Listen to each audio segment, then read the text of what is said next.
ఇక మున్నూరు కాపు సంక్షేమ సంఘం ఆధ్వర్యంలో కొత్తపేట కిల్లా మైసమ్మ దేవాలయంలో బోనాల ఉత్సవాలు ఘనంగా జరుగుతున్నాయి. ఈ ఉత్సవాలలో రాజ్యసభ సభ్యులు వద్దిరాజు రవిచంద్ర ముఖ్య అతిథిగా పాల్గొన్నారు. కమిటీ సభ్యులతో ఆలయంలో ఆయన ప్రత్యేక పూజలు నిర్వహించారు. మున్నూరు కాపు సంక్షేమ సంఘం ఏర్పాటు చేసిన 10 సంవత్సరాల నుండి బోనాల పండుగ ఘనంగా నిర్వహిస్తున్నారని రవిచంద్ర తెలిపారు.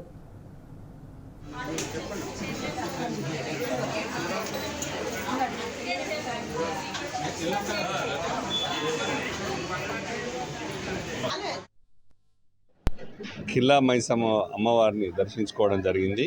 వారి ఆశీస్సులు కూడా తీసుకోవడం జరిగింది. దిల్సుఖ్ నగర్ మున్నూరు కాపు సంక్షేమ సంఘం ఆధ్వర్యంలో గత 10 ఏళ్లుగా అనేక మంచి కార్యక్రమాలు చేస్తూ ఈరోజు కూడా ఇక్కడ అందరూ మా బాంధవులందరూ కూడా భోజనాలు మైసమ్మ తల్లికి బోనాలు పెట్టేసి ఇక్కడ భోజనం చేయడం కోసం భోజనాలు ఏర్పాటు చేస్తున్నారు. 1500 మందికి. ఈ దిల్సుఖ్ నగర్ సంఘం గత 10 ఏళ్ళుగా చేస్తున్నటువంటి కృషిలో ఈ భాగం. ఈ ఆలయ చైర్మన్ సురేందర్ గారు కూడా ఈ ఆలయాన్ని ఒకసారి రావాలి, దర్శించుకోవాలి అమ్మవారిని అని చెప్పడంతో ఈరోజు రావడం జరిగింది. చాలా బ్రహ్మాండంగా మంచిగా దర్శనమైంది. అమ్మవారి ఆశీస్సులు కూడా తీసుకున్నాం.